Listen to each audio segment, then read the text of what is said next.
Assalamualaikum warahmatullahi wabarakatuh. Halo teman-teman, pada video kali ini saya akan menjelaskan salah satu materi penting dalam ulumul Quran, yaitu Al-Makki wa Al-Madani. Pembahasan ini sangat penting karena membantu kita memahami konteks turunnya ayat-ayat Al-Quran, baik dari segi waktu, kondisi umat, maupun tujuan syariat yang dibawa. Adapun pembahasan yang akan saya sampaikan meliputi yang pertama, pengertian al-Makki wa al-Madani. Metode ini untuk mengetahui ayat Makkiyah dan Madaniyah. Ketiga, karakteristik ayat-ayat Makkiyah dan Madaniyah. Keempat, urgensi mempelajari al-Makki wa al-Madani. Pertama, pengertian al-Makki wa al-Madani.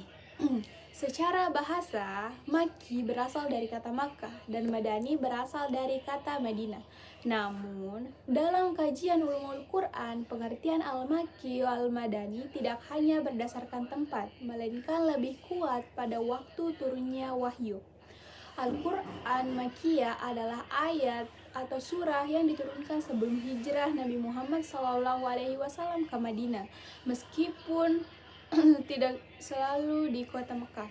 Al-Quran Madaniyah adalah ayat atau surah yang diturunkan setelah hijrah, meskipun turunnya terjadi di luar Madinah. Pendapat ini merupakan pendapat yang paling kuat dan paling banyak digunakan oleh para ulama, karena hijrah menjadi titik perubahan dasar dalam dakwah Islam, baik dari segi sosial, politik, maupun hukum.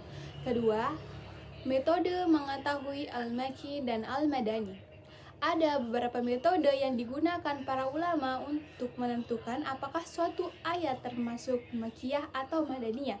Yang pertama, metode riwayat atau nakli, yaitu berdasarkan keterangan dari para sahabat dan tabi'in yang menyaksikan langsung turunnya wahyu seperti Ibnu Abbas dan Jabir bin Abdullah.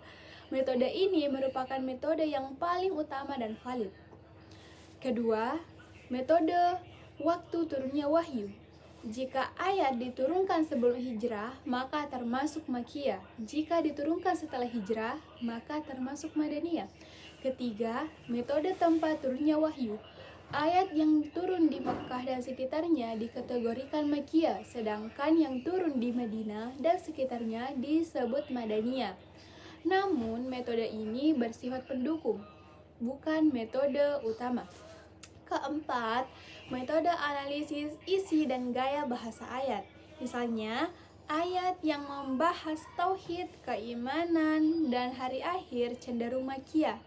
Sedangkan ayat yang membahas hukum dan muamalah cenderung Madaniyah.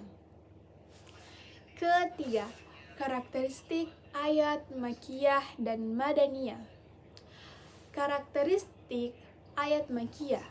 Yang pertama, fokus pada akidah, tauhid, iman kepada Allah, hari akhir, dan kenabian. Kedua, banyak menggunakan bahasa yang kuat, singkat, dan menggugah. Ketiga, sering diawali dengan kata ya ayuhan nas. Keempat, banyak mengandung kisah para nabi terdahulu. Kelima, ayat-ayat relatif pendek dan ringkas. Hal ini karena masyarakat Makkah saat itu masih banyak yang musyrik, sehingga dakwah difokuskan pada pembentukan iman. Karakteristik ayat Madaniyah. Yang pertama, banyak membahas hukum-hukum syariat seperti ibadah, muamalah, jinayah, dan munakahat. Kedua, mengatur kehidupan sosial dan bernegara. Ketiga, sering menggunakan awalan ya ayyuhalladzina amanu. Ayat-ayat cenderung lebih panjang dan rinci. Kelima, membahas hubungan antar umat Islam dan non-Muslim. Hal ini karena di Madinah, umat Islam sudah membentuk masyarakat sehingga diperlukan aturan yang jelas. Keempat, urgensi mempelajari Al-Makki wal Madani. Mempelajari Al-Makki wal Madani memiliki beberapa urgensi penting di antaranya. Yang pertama, membantu memahami konteks ayat, sehingga tidak salah dalam menafsirkan Al-Quran.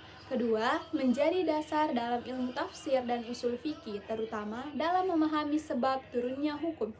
Ketiga, membantu mengetahui ayat masih dan mansukh. Keempat, menunjukkan tahapan dakwah Islam yang dilakukan secara bertahap dan bijaksana. Kelima, memperkuat keimanan, karena kita memahami bagaimana Al-Quran turun sesuai kebutuhan umat. Demikian penjelasan singkat mengenai Al-Makki wa Al-Madani, mulai dari pengertian, metode penentuan, karakteristik, hingga urgensinya dalam memahami Al-Quran. Semoga penjelasan ini dapat menambah pemahaman kita dan bermanfaat dalam mempelajari ulumul Quran. Terima kasih atas perhatiannya. Wassalamualaikum warahmatullahi wabarakatuh.